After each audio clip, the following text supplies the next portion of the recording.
മടങ്ങിയെത്താം ചർച്ചയിലേക്ക്. ശ്രീ സന്തോഷ്, താങ്കൾ പറയുന്നതിനിടയിൽ കട്ടാവുകയായിരുന്നു. HAL നിന്ന് ഈ കരാർ മാറ്റിയതിനെ കുറിച്ചാണ് താങ്കൾ പറഞ്ഞു വന്നത്. തുടരാം. മേഖലയിലുള്ള ഹിന്ദുസ്ഥാൻ എയറോനോട്ടിക്കൽ ലിമിറ്റഡ് ആയിരുന്നു UPA സമയത്തുള്ള കരാറിൽ ഇത് ഇന്ത്യയിൽ ഉണ്ടാക്കേണ്ട ഒരു കമ്പനി. ആ കമ്പനിയിൽ നിന്ന് ഇതെടുത്തിട്ട് ഇത് ADAG എന്ന് പറഞ്ഞൊരു പ്രൈവറ്റ് കമ്പനിക്ക് കൊടുക്കാനുള്ള കാരണങ്ങൾ എന്തുവാ, ആ കാരണങ്ങളുടെ പുറകിലുള്ള എന്ത് ഫോഴ്സസ് ആണ് വർക്ക് ചെയ്യുന്നത്, അതാണ് ബേസിക്കലി സ്കാം.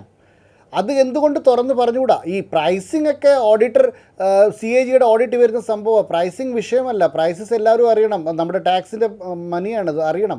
പക്ഷേ രാഹുൽ ഗാന്ധി ആ കാര്യം പാർലമെന്റിൽ പറഞ്ഞിരുന്നു. ശ്രീ സന്തോഷ്, താങ്കൾ കേട്ട് കാണുമെന്ന് കരുതുകയാണ്. 40,000 കോടിയുടെ ലാഭം കിട്ടിയ വ്യക്തി, അങ്ങനെ ഒരു വ്യക്തിക്ക് വേണ്ടി സർക്കാർ ഇത് എന്തിനു ചെയ്തു എന്ന് വ്യക്തമാക്കണമെന്ന് കൃത്യമായി പറയുന്നുണ്ട്. എക്സാക്ട്ലി. മറ്റൊരു സ്മൃതി ചോദിച്ച ചോദ്യം, രാഹുൽ ഗാന്ധിയുടെ സ്പീച്ചിൻ്റെ ലാംഗ്വേജും അതിൻ്റെ ബോഡി ലാംഗ്വേജിനെ പറ്റിയുള്ള ചോദ്യം. ഒരുപക്ഷെ രാഹുൽ ഗാന്ധി ഇന്ന് Modi school of art and തിയേറ്ററിക്സിൻ്റെ കൊച്ചൊരു മികച്ച സ്റ്റുഡൻ്റായിട്ട് കൂടി നല്ലോണം പെർഫോം ചെയ്തു. അപ്പം അത് കണ്ടിട്ടാണ് നമ്മുടെ ശ്രീധരൻ സാർ ഉൾപ്പെടെയുള്ള BJP ലീഡേഴ്സിനൊരു പ്രയാസം. കാരണം നമ്മൾ ആവിഷ്കരിച്ച ഒരു മാർഷൽ ആർട്ട് മറ്റൊരാൾ പ്രയത്നിച്ച് പെർഫോം ചെയ്യുമ്പോൾ നമുക്കൊരു ദുഃഖം വരും. അങ്ങനെ ഒരു പെർഫോം ഉണ്ട്. പക്ഷേ രാഹുൽ ഗാന്ധിക്ക് മനസ്സിലാക്കേണ്ട ഒരു കാര്യം, BJP ഈ തിയേറ്ററിക്സും റിട്ടറിക്സും അതവർ പോപ്പുലാരിറ്റിയിൽ കൺവേർട്ട് ചെയ്യാൻ വേണ്ടി അവർക്ക് കാഡറും അവർക്ക് ആൾക്കാരുമുണ്ട്. പക്ഷേ ഈ കോൺഗ്രസ്സിൽ ഖാദി ധരിച്ച് ഗ്രൂപ്പ് കളിച്ച് നടക്കുന്ന ആൾക്കാർക്ക് ഈ രാഹുൽ ഗാന്ധി ഉണ്ടാക്കുന്ന ഒരു മൊമെൻറ്റം അതിനെ ഗ്രൗണ്ടിൽ കൺവേർട്ട് ചെയ്യാൻ പറ്റുമോ ഇല്ലയോ എന്നുള്ളൊരു കാര്യം എനിക്ക് സംശയമാണ്. അത് മാത്യു സാർ അതിന് വേണ്ടി ഉത്തരം പറയണം. അപ്പോൾ ഇന്ന് നടന്ന പാർലമെൻറ്റിൽ നടന്നത് കോൺഗ്രസ് വിചാരിച്ചിരുന്ന കാര്യം, അവർ ഈ നോൺ കോൺഫിഡൻസ് മോഷനോടുകൂടി കോൺഗ്രസ് വിചാരിച്ചിരുന്ന കാര്യം കോൺഗ്രസ്സിന് നടത്താൻ പറ്റി. ഒരുപക്ഷെ ഈ വിഷയങ്ങൾ എത്ര പാർലമെൻറ്റ് സെഷൻ ഈ 4 വർഷത്തിനുള്ള നടന്നാലും ഈ വിഷയങ്ങളൊന്നും സംസാരിക്കാനുള്ള സമയമില്ല. ഒന്നെങ്കിൽ പ്രതിപക്ഷം അതിനെ ബാധിക്കും, അല്ലെങ്കിൽ TDP ബാധിക്കും, ADMK ബാധിക്കും. എങ്ങനെങ്കിലും ഈ വിഷയങ്ങൾ ഒരിക്കലും പാർലമെൻറ്റിൽ ഡിസ്കഷനായി വരുന്നില്ല. അപ്പോൾ കോൺഗ്രസിൻ്റെ ഒരു ഉദ്ദേശ്യം ഈ നോ കോൺഫിഡൻസ് മോഷനോടുകൂടി അവർ സാധിച്ചെന്നാണ് എൻ്റെ ഒരു അഭിപ്രായം. ശ്രീ ബിനോയ് വിശ്വം കൂടി നമ്മോടൊപ്പം ചർച്ചയിൽ പങ്കുചേരുകയാണ്. ശ്രീ ബിനോയ് വിശ്വം, ഇന്നത്തെ പ്രസംഗത്തോടുകൂടി 38 മിനിറ്റ് വരുന്ന പ്രസംഗത്തോടുകൂടി രാഹുൽ പാർലമെന്റിലെ അവിശ്വാസ പ്രമേയവുമായി ബന്ധപ്പെട്ട സംവാദത്തിൽ രാഹുൽ കൃത്യമായി കളം പിടിച്ചു കഴിഞ്ഞു. ബാക്കിയുള്ളവരെ അപ്രസക്തരാക്കിക്കൊണ്ടായിരുന്നു രാഹുലിന്റെ പ്രസംഗം. ആ നിലയ്ക്ക് അതിനെ വിലയിരുത്താം.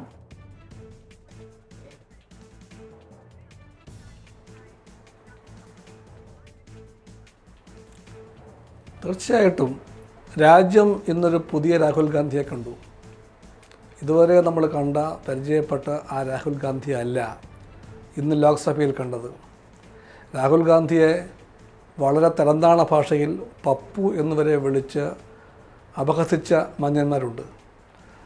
രാഷ്ട്രീയ സംവാദത്തിൽ അത്തരം ഭാഷാപ്രയോഗത്തിൻ്റെ ഫലശൂന്യതയോ നിരർത്ഥകതയോ അതിൻ്റെ നിലവാരമില്ലായ്മയോ അതെല്ലാം മറന്നുകൊണ്ടായിരുന്നു നരേന്ദ്രമോദിയുടെ കൂട്ടുകാർ വളരെ ബോധപൂർവം കോൺഗ്രസിൻ്റെ പ്രസിഡൻറ്റിനെ ഇത്തരം ഒരു ഭാഷയിൽ അപഹസിച്ചുകൊണ്ടായിരുന്നു എപ്പോഴും രാഷ്ട്രീയ പ്രചാരവേലയ്ക്ക് വേണ്ടി അവസരമൊരുക്കിയിരുന്നത്. ആ രാഹുൽ ഗാന്ധിയെ അല്ല ഇന്ന് ഇന്ത്യ കണ്ടത്. രാഹുൽ ഗാന്ധി ശക്തമായി തന്നെ BJP രാഷ്ട്രീയത്തിന് മേൽ തങ്ങൾക്കുള്ള മേൽക്കൈ സ്ഥാപിക്കാൻ വേണ്ടിയുള്ള ശ്രമത്തിൻ്റെ വേദിയാക്കി അവിശ്വാസ പ്രമേയത്തിൻ്റെ ചർച്ചയെ മാറ്റിയെടുത്തുവെന്ന് നിസ്സംശയം പറയാൻ കഴിയും. അദ്ദേഹം എണ്ണിപ്പറഞ്ഞ പല ചോദ്യങ്ങൾക്കും ഉത്തരം പറയാൻ കഴിഞ്ഞിട്ടില്ല BJPക്ക്. അദ്ദേഹം ഒരു വിഷയം അഴിമതി തന്നെയായിരുന്നു. അതിൽ മുഖ്യമായ വിഷയം റാഫേൽ ഇടപാട് തന്നെയായിരുന്നു. ആ റാഫേൽ ഇടപാടിൽ എന്തെല്ലാം വർത്തമാനം കൊണ്ട് BJP രക്ഷപ്പെടാൻ ശ്രമിച്ചാലും നടന്നത് ഭയങ്കര അഴിമതിയല്ലേ. ഈ പറയുന്ന ഇടപാടിൻ്റെ ഒരു കമ്പനിയുണ്ട് ഫ്രാൻസിലെ, ഡസോൾട്ട് ഏവിയേഷൻ എന്നാണ് അതിൻ്റെ പേര്. 2016 അവരുടെ ആനുവൽ റിപ്പോർട്ടിൽ അവർ തന്നെ പറഞ്ഞ കണക്ക് പ്രകാരമാണെങ്കിൽ 12,652 കോടിയുടെ നേട്ടമുണ്ടായിട്ടുണ്ട് അവർക്ക് ഈ ഇടപാട് മുഖേന. ആ ഇടപാട് മുഖേന അവർക്ക് അത്രയും നേട്ടമുണ്ടായി എന്ന് പറഞ്ഞാൽ ഇന്ത്യൻ ഖജനാവിന് അത്രയും നഷ്ടമുണ്ടായി എന്നാണ് അതിൻ്റെ അർത്ഥം. ഈ ഇടപാടിന് 11 മാസം മുമ്പ് ഈജിപ്തുമായും ഖത്തറുമായി നടന്ന ഇടപാടിൽ വിമാനം വിറ്റതിനേക്കാളും 351 കോടി രൂപ അധികം വിലയ്ക്കാണ് ഇന്ത്യക്ക് വിമാനം വിറ്റത്. എന്ന് പറഞ്ഞാൽ BJPക്കും അതിൻ്റെ ഗവൺമെൻറ്റിനും RSSന് നരേന്ദ്രമോദിക്ക് അതിൻ്റെ കൂട്ടുകാർക്ക് അവർക്ക് രാജ്യരക്ഷ വലിയ ഗംഭീരം തന്നെ. വർത്തമാനം പറയുമ്പോൾ ദീപസ്തംഭം മഹാശ്ചര്യം, നമുക്കും കിട്ടണം പണം.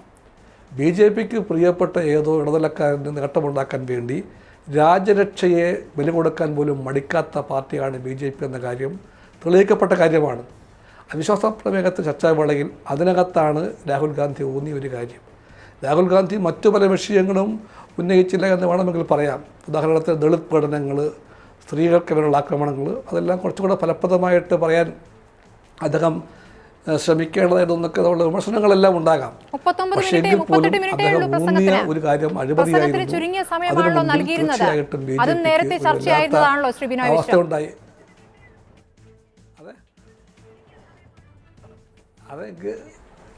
അല്ല, ആ 38 മിനിറ്റിൽ രാഹുൽ ഗാന്ധിയെ പോലെ ഒരാൾ, കോൺഗ്രസിൻ്റെ ഏറ്റവും പ്രമുഖനായ നേതാവ്, കോൺഗ്രസ് പ്രസിഡൻറ്റ് 2-4 മിനിറ്റ് അധികം എടുത്താൽ പോലും, അല്ലെങ്കിൽ ഏതെങ്കിലും കോൺഗ്രസ് അംഗത്തിന് വേണ്ടി മാറ്റിവെക്കപ്പെട്ട നേരം പകരം കൊടുത്താലൊന്നും ഒരു പ്രശ്നമുണ്ട്. അതൊക്കെ നടക്കുന്ന കാര്യങ്ങളായിരുന്നു. അല്ല, അത് ഞാൻ വിഷയാക്കുന്നില്ല. ഇപ്പോൾ അതെല്ലാം കൂടി ലോകത്തുള്ള എല്ലാ കാര്യങ്ങളും പറയണം, ഞാൻ വാശി പിടിക്കുകയല്ല. പക്ഷേ ദളിത് പഠനത്തിൻ്റെ വിഷയങ്ങളും അതുപോലെ തന്നെ സ്ത്രീകളുടെ ന്യൂനപക്ഷ വോട്ടുകളുടെ എല്ലാ കാര്യങ്ങൾ കുറച്ചുകൂടെ ഫലപ്രദമായി പറഞ്ഞെങ്കിൽ എന്ന് പറഞ്ഞ ഒരുപാട് വിമർശനം ചിലപ്പോൾ ഉണ്ടാകാം.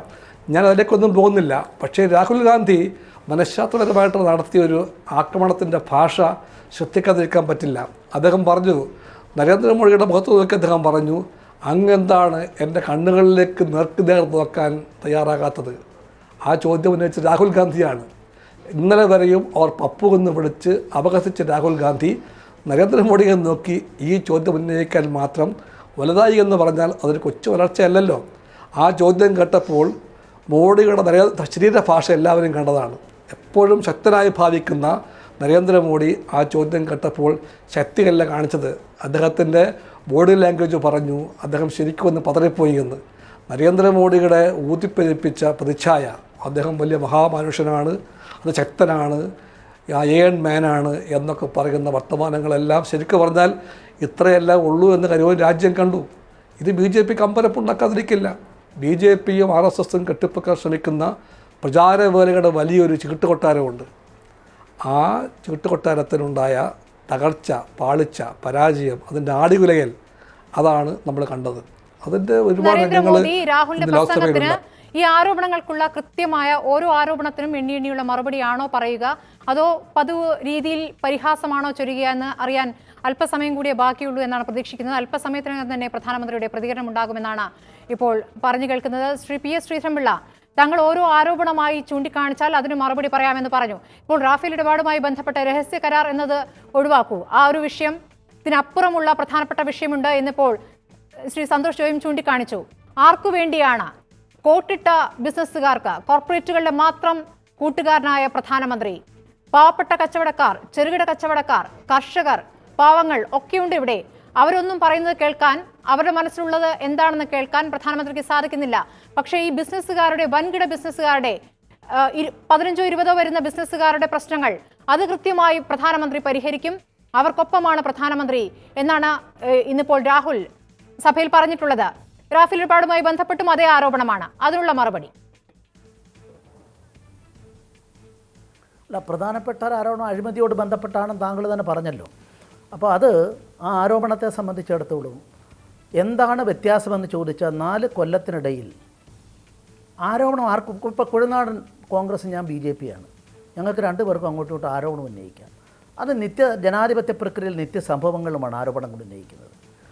ആ ആരോപണങ്ങൾ ആണോ അടിസ്ഥാനമാക്കേണ്ടതായിട്ടുള്ളത്? നമ്മുടെ രാജ്യത്ത് ഉയർന്നു വന്ന പ്രധാനപ്പെട്ട എല്ലാ അഴിമതി ആരോപണങ്ങളും ഔപചാരികമായി ആരോപണം എഴുതി തയ്യാറാക്കി അത് പരാതി രൂപത്തിൽ കൊടുക്കുകയും കോടതികളെ സമീപിക്കുകയും പബ്ലിക് ഇൻട്രസ്റ്റ് ലിറ്റിഗേഷൻ ഉപയോഗിക്കുകയുമാണ് ചെയ്യുന്നത്. സർക്കാരിനെതിരെ ഉയർന്ന ആരോപണങ്ങൾക്ക് സർക്കാർ മറുപടി പറയേണ്ടതില്ല, നിയമ നടപടികളിലേക്ക് കടന്നോളൂ, അതാണ് മാർഗമെന്നാണോ പ്രതിപക്ഷത്തോട് പറയാനുള്ളത് BJPക്ക്? നിങ്ങൾ എന്തിനാ ഇങ്ങനെ എടുത്തിയാടി പറയുന്നത്? എന്തിനാ? എനിക്ക് നിങ്ങൾ സമയം തരുന്നില്ല, ഞാൻ ചെയ്യണ്ട. എനിക്ക് നിങ്ങൾ ഇടയ്ക്ക് ഞാൻ ഒരു കാര്യം പറയുമ്പം പറഞ്ഞു കഴിഞ്ഞതിന് ശേഷം എൻ്റെ പോയിന്റ് പറഞ്ഞതിന് ശേഷം ചെയ്യണം. ഇല്ലെങ്കിൽ എന്നെ വിളിക്കരുത്. മാതൃഭൂമി വളരെ കാലത്ത് ശേഷം വിളിക്കുന്നത്, ഞാൻ വരാൻ ആഗ്രഹിച്ചതല്ല. ഞാനൊരു കാര്യം പറയുമ്പം എനിക്ക് നിങ്ങളെ തൃപ്തിപ്പെടുത്താനല്ല പറയേണ്ടത്. നിങ്ങളുടെ നിലപാടെന്താണെന്ന് എനിക്കറിയാം, നിങ്ങളുടെ പഴയ രാഷ്ട്രീയം അറിയാം. അതുകൊണ്ട് എന്നോട് അങ്ങനെ നിലപാടെടുക്കരുത്. ഞാനിവിടെ പറഞ്ഞത് അഴിമതിയെ സംബന്ധിച്ച് ഒരു നടപടിക്രമത്തിലേക്കാണ് പറഞ്ഞത്. ഈ രാജ്യത്തുണ്ടായ ബൊഫേഴ്സ് ആയാലും കൽക്കരി ഇടപാടായാലും സ്പെക്ട്രം അഴിമതി ആയാലും ഈ അഴിമതികളിലെല്ലാം രഹസ്യമായ സൂക്ഷിക്കേണ്ട കരാറുകൾ സർക്കാരിൻ്റെ ഭാഗത്തുണ്ടെങ്കിൽ അതിൻ്റെ സാധാരണ പൗരന് അതിൻ്റെ കോപ്പി കിട്ടില്ല. അതുകൊണ്ട് എന്താ അവലംബിക്കുന്ന മാർഗം അതിന് കോടതിയിൽ സമീപിച്ചുകൊണ്ട് കോടതിയിൽ എത്തരം കോൺഫിഡൻഷ്യലായ കാര്യങ്ങൾ വെളിപ്പെടുത്താൻ സർക്കാരിന് സാധിക്കാത്തത് ജഡ്ജിമാർ വിളിക്കും, സീൽഡ് കവറിൽ കൊടുക്കും, അത് വായിച്ചു നോക്കും, അതിൻ്റെ അടിസ്ഥാനത്തിൽ തീരുമാനമെടുക്കും. ഇതാണ് ഉണ്ടാകുന്നത്. ഇന്ന് വരെ 4 കൊല്ലത്തിനിടയിൽ BJPയുടെ ഏതെങ്കിലും മന്ത്രിക്കെതിരായി, ഏതെങ്കിലും ഉയർന്ന ഒരു ഉദ്യോഗസ്ഥനെതിരായി, ഏതെങ്കിലും ഡീലിനെതിരായി എന്തേ അത്തരം ഒരു ശ്രമം ഉണ്ടായില്ല. അതുകൊണ്ടാണ് ഞാൻ ബൊഫേഴ്സ് തൊട്ട് കൽക്കരി തൊട്ട് സ്പെക്ട്രം അഴിമതി തൊട്ടെല്ലാം വന്നിട്ടുള്ളത് സൂപ്പർവിഷൻ ഓഫ് സുപ്രീം കോർട്ടിലാണ് നടന്നിട്ടുള്ളത്. അതുണ്ടാകാതെ ആരോപണം ഉന്നയിക്കാം. അത് ഞാൻ പറഞ്ഞോട്ടെന്ന് ഞാൻ പറയട്ടെ. അത് നിഷേധിച്ചിട്ടുമുണ്ട്. നിഷേധിക്കാനായിട്ട് വേറെ എന്താ ചെയ്യാൻ പറ്റുക?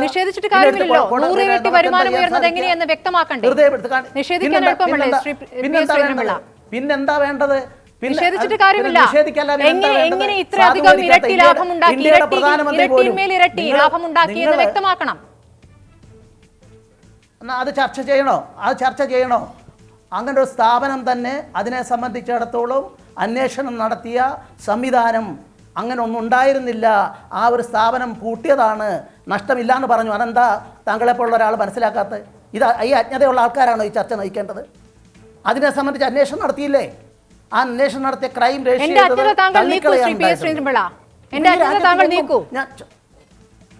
നിങ്ങളുടെ അല്ലല്ല, നിങ്ങൾ അങ്ങനെ നിങ്ങളിപ്പോൾ ഇതിൽ വന്ന അവസരത്തിൽ അതാണല്ലോ ഞാൻ അതിന് ഉത്തരം പറയാം. എനിക്ക് എത്ര സമയം തരും നിങ്ങൾ?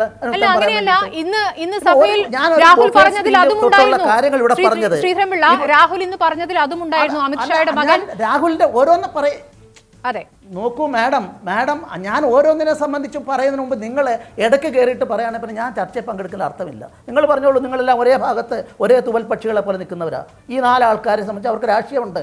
ബിനോയ്ക്ക് ഭാഷ എൻ്റെ സുഹൃത്തിന് രാഷ്ട്രീയമില്ലേ? കുഴനാടിനില്ലേ? സന്തോഷയുടെ അഭിപ്രായം എന്താണെന്ന് ഞാൻ പല തരത്തിലും കേട്ടുള്ള. അതുകൊണ്ട് നിങ്ങൾക്ക് BJP എതിർക്കാനുള്ള അവകാശമുണ്ട്. വാഴ്ത്തപ്പെട്ടവനായി രാഹുൽ ഗാന്ധിയെ മാറ്റാൻ ബിനോയ് ഉൾപ്പെടെ എല്ലാവർക്കും അവകാശമുണ്ട്. ഞങ്ങൾക്ക് വീഴ്ത്തപ്പെട്ടവനായി പറയാനും അവകാശമുണ്ട്. അത് പറയുമ്പം ഒരു പക്ഷപാതപരമായ സമീപനം ആങ്കറിൻ്റെ ഭാഗത്തുണ്ടാകുമ്പം അതാണ് ഞാൻ പറയുമ്പോൾ മാത്രം. നിങ്ങൾ വേറെ ആരെങ്കിലും പറയുമ്പം, ബിനോയ് പറയുമ്പോൾ നിങ്ങൾ ഇടപെട്ടില്ലല്ലോ ഇടയ്ക്ക്. ഞാൻ പറയുമ്പോൾ മാത്രം ഇത് പലപ്പോഴും ഉണ്ടായി. ഞാൻ വരാതിരുന്നേക്കാം, എന്നെ നിങ്ങൾ വിളിക്കാതിരിക്കുക.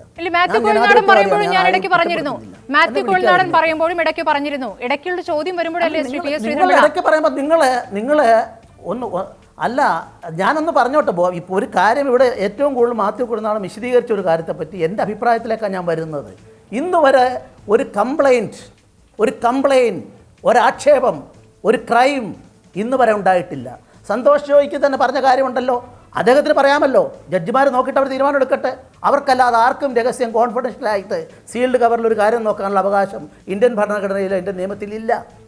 അപ്പോൾ അത്തരമല്ല ചെയ്യേണ്ടത്. ഇതുവരെ രാഹുൽ ഗാന്ധി എന്താ പറഞ്ഞതെന്ന്? അങ്ങനൊരു കരാറേ ഇല്ല. ഈ സർക്കാർ പറയുന്ന കളവാണ്. അപ്പോൾ തെളിവെന്താ കൊടുക്കേണ്ടത്? അപ്പോൾ തന്നെ അതിനോട് ബന്ധപ്പെട്ടിട്ടുള്ള ഡിഫൻസിൻ്റെ മിനിസ്റ്റർ പേപ്പർ അവിടെ മേശപ്പുറത്ത് വെക്കുന്നു. AK ആന്റണി മാർച്ച് 9, 2008 ഒപ്പിട്ടു എന്ന് പറയുന്നു.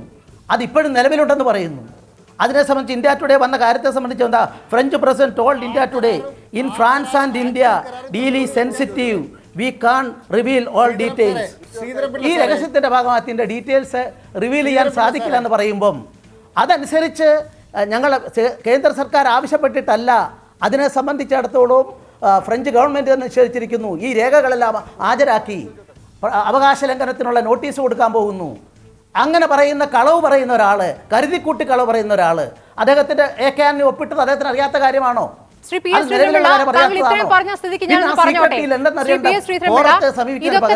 ഇതൊക്കെ തന്നെ പ്രതിരോധ മന്ത്രിയും ഇന്ന് സഭയിൽ ചൂണ്ടിക്കാണിച്ചാണല്ലോ. ഇത് ഞാൻ മാത്യു കോഴിനാടനോട് ചോദിച്ചത് താങ്കൾ കേട്ടതുമാണ്. എന്നിട്ടാണ് ഞാൻ ഈ രീതിയിലാണ് പ്രതികരിക്കുന്നത് താങ്കൾ പറഞ്ഞത്. അത് പോട്ടെ, അതല്ല ഞാൻ ചോദിച്ചത്. ഇപ്പോൾ ആർക്കു വേണ്ടിയായിരുന്നു ഈ കരാർ എന്നുകൂടി രാഹുൽ പറഞ്ഞിട്ടുണ്ട്. 45,000 കോടിയുടെ ലാഭം ഒരു ബിസിനസ് തൈക്കൂൺ ഉണ്ടാക്കി കൊടുത്തിരിക്കുന്നു എന്നുകൂടി പറഞ്ഞിട്ടുണ്ട് രാഹുൽ. അതിനുള്ള മറുപടി കൂടി പറയൂ. ഇതുവരെ വിമാനം ഉണ്ടാക്കാത്ത ഒരു സ്ഥാപനത്തിന് ഈ കരാർ നൽകിയത് എന്തിനെന്നാണ് രാഹുൽ ചോദിച്ചത്. എന്നാൽ അങ്ങനെ ഉണ്ടെങ്കിൽ, ആ തരത്തിലുണ്ടെങ്കിൽ അതിന് പൗരന് ഏതൊരാൾക്കും അത് ഉന്നയിക്കാനുള്ള സംവിധാനം ഇന്ത്യയിലുണ്ട്. ആ സംവിധാനം ഒന്നും ഉപയോഗിക്കാതെ മൂന്നാംകിട രാഷ്ട്രീയ പ്രസംഗം പോലെ നടത്തിക്കൊണ്ട് ആക്ഷേപം ഉന്നയിക്കുമ്പോൾ അതിന് തന്നെ മറുപടി പറഞ്ഞിട്ടുണ്ട്. ആദ്യഘട്ടത്തിൽ ഇതിൻ്റെ ഈ കാര്യം ഏതാണ്ട് ഒരു കൊല്ലം മുമ്പ് ഇത് ഉന്നയിച്ച അവസരത്തിൽ തന്നെ അതിന് മറുപടി പറഞ്ഞിട്ടുണ്ട്. എക്സ്പീരിയൻസ് ഉള്ള ആ കമ്പനിക്ക് അതിന് സാധിക്കില്ല എന്ന് വന്ന ഘട്ടത്തിൽ വേറൊന്നിനെ ഏൽപ്പിച്ചതാണ്, അതിൽ ദുരുദ്ദേശമൊന്നുമില്ല എന്ന് അന്ന് മറുപടി പറഞ്ഞത്. ഞാൻ ഇപ്പോഴും എൻ്റെ എക്സ്പീരിയൻസ് എന്നല്ല, അതിന് ഇതിനെ നോക്കൂ എന്നല്ല നിങ്ങൾ. അപ്പൊ അതിനെ സംബന്ധിച്ച് അന്നേ ചർച്ച നടന്ന ഒരു കാര്യം ഇന്നത്തെ ഉന്നയിച്ചിരിക്കുന്നു. ഉന്നയിച്ചപ്പോൾ അത് കളവാണ്, പച്ചക്കള്ളമാണെന്ന് പറയുമ്പോൾ അത് വാർത്തപ്പെട്ടവൻ. പാർലമെന്റിന്റെ അകത്തളങ്ങളിൽ കളവ് പറഞ്ഞാൽ നിങ്ങൾ ക്രോസ് ചെയ്യേണ്ട ആവശ്യമില്ല. കോൺഗ്രസിന്റെ ഏത് കാര്യത്തിലാണ് ഞങ്ങൾ ഇടപെട്ടോ എന്ന് പറയാം. ഉദാഹരണം പറയാം, കോൺഗ്രസിനെതിരെ ഉന്നയിക്കുന്ന ആരോപണങ്ങൾ അതാത് സമയത്ത് നടക്കുന്ന വിഷയത്തിലാണ് കോൺഗ്രസിനെ വിമർശിക്കാറ്. ഞങ്ങൾ വിമർശിക്കുന്ന കാര്യത്തിൽ ഞങ്ങൾ അങ്ങനെ ഒരു ദുരുദ്ദേശത്തോടു കൂടി ഒരു കാര്യം ആക്ഷേപമായി ഉന്നയിച്ച സഭയിൽ ഉന്നയിച്ച ഒരു സംഭവം പറ. ഞങ്ങൾ പ്രതിപക്ഷമായിരുന്നപ്പോൾ അങ്ങനെ ഉന്നയിച്ച കാര്യം പറ. ഞങ്ങൾ ഇപ്പോഴും ഉന്നയിച്ചതോ പ്രതിപക്ഷമായപ്പോൾ ഉന്നയിച്ചായിട്ടുള്ള ഒരു കാര്യം പറ. ഞാൻ ആൻസർ പറയാം. നിങ്ങൾ അടിയന്തരാവസ്ഥയുടെ കാര്യം എപ്പോഴും ചൂണ്ടിക്കാണിക്കുകയല്ലേ ചെയ്യുന്നത്? ഇവിടെ ഇപ്പോൾ അടിയന്തരാവസ്ഥയുടെ സാഹചര്യമാണ് എന്ന് പറയുമ്പോൾ, കോൺഗ്രസ് പറയുമ്പോൾ നിങ്ങൾ 77 കാര്യമല്ലേ ഓർമ്മിപ്പിക്കുന്നത്? അപ്പോഴത്തെ സാഹചര്യമാണോ ഇപ്പോൾ? അത് ഒരു കമ്മ്യൂണിസ്റ്റ് പാർട്ടിയുടെ അടിസ്ഥാനമില്ലാത്ത ആരോപണമാണ്. ഇപ്പൊ ഈ ചാനലിൽ കൂടെ ചർച്ച നടത്താൻ സാധിക്കുന്നത് അടിയന്തരാവസ്ഥ സാധിക്കില്ലായിരുന്നു, അടിയന്തരാവസ്ഥയിൽ പ്രസൻസർഷിപ്പ് ആയിരുന്നു. അതുകൊണ്ട് ബിനോയ് വിശ്വത്തിൻ്റെ ആൾക്കാരും കൂട്ടും ചേർന്നുകൊണ്ട് അന്ന് ലോകമെമ്പാടും മോസ്കോയിൽ വരെ പ്രചരണം നടത്തിയ അടിയന്തരാവസ്ഥയിൽ പ്രസൻസർഷിപ്പ് ആയിരുന്നു, ഫണ്ടമെന്റൽ റൈറ്റ് ഇല്ലായിരുന്നു, റിട്ട് ഹർജിയുമായിട്ട് ഒരാൾക്ക് ഹേബിയസ് കോർപ്പസുമായി പോകാൻ സാധിക്കില്ലായിരുന്നു. എല്ലാം ഏകാധിപത്യത്തിലേക്ക് വന്നു. അത് ഇന്ദിരാഗാന്ധി തന്നെ മാപ്പ് പറഞ്ഞുകൊണ്ടല്ലേ അടിയന്തരാവസ്ഥ പിൻവലിച്ചത്. അപ്പോൾ അത് ഞങ്ങൾ പറയാൻ പാടില്ല. പറയുന്ന കമ്മ്യൂണിസ്റ്റ് മാധ്യമങ്ങൾക്ക് നേരെ റെയ്ഡ് നടത്തിക്കൊണ്ടാണ് നടപടി. അതാണ് വ്യത്യാസം. ഏത് പത്രത്തിന്റെ മാധ്യമ സ്ഥാപനങ്ങൾ റെയ്ഡ് നടത്തിയില്ലേ? NDTVയുടെ ഓഫീസിൽ റെയ്ഡ് നടത്തിയില്ലേ? താങ്കൾ അറിയാത്ത പോലെ സംസാരിക്കരുത് ശ്രീ സന്തോഷ്. മറുപടി പറയാൻ തൽക്കാലം സൗകര്യമില്ല. നിങ്ങൾക്ക് വേണമെങ്കിൽ കോടതിയിലേക്ക് BJPയുടെ നിലപാട് ശ്രീ സന്തോഷ് ജോയ്. ഞാൻ ചോദിക്കട്ടെ, കൃത്രിമം കാണിക്കുകയോ ടാക്സ് വെട്ടിക്കുകയോ നടന്നു കഴിഞ്ഞാൽ പത്രങ്ങൾക്ക് എക്സംഷൻ ഉണ്ടോ? BJP ഫാക്ട്സിനെ ഫിഗേഴ്സിനെ ഫേസ് ചെയ്യാൻ പറ്റത്തില്ല. ഈ BJPയുടെ ഡൽഹി ഓഫീസിലും ബാംഗ്ലൂരിലുള്ള ഓഫീസിലും ഗാന്ധിനഗറിലുള്ള ഓഫീസിലും രാഷ്ട്രീയ പശ്ചാത്തലം അറിയാവുന്നത് ഞാൻ ചോദിക്കുകയാണ്. ഞാൻ ചോദിക്കട്ടെ, ശ്രീ പി എസ് ശ്രീധരൻപിള്ള, ഞാൻ തുടക്കം മുതൽ കേൾക്കുകയാണ് താങ്കൾ ഏത് ചർച്ചയിലും വ്യക്തിപരമായി അധിക്ഷേപിക്കുന്നു. താങ്കൾ മുമ്പും പറഞ്ഞിട്ടുണ്ട് എന്റെ രാഷ്ട്രീയ പശ്ചാത്തലമൊന്നും താങ്കൾ അന്വേഷിക്കേണ്ട കാര്യമില്ല, ഞാൻ ആ നിലയ്ക്കല്ല ചർച്ച നടത്തുന്നത്. സന്തോഷ് ജോയ്, താങ്കൾക്ക് മറുപടി പറയാം.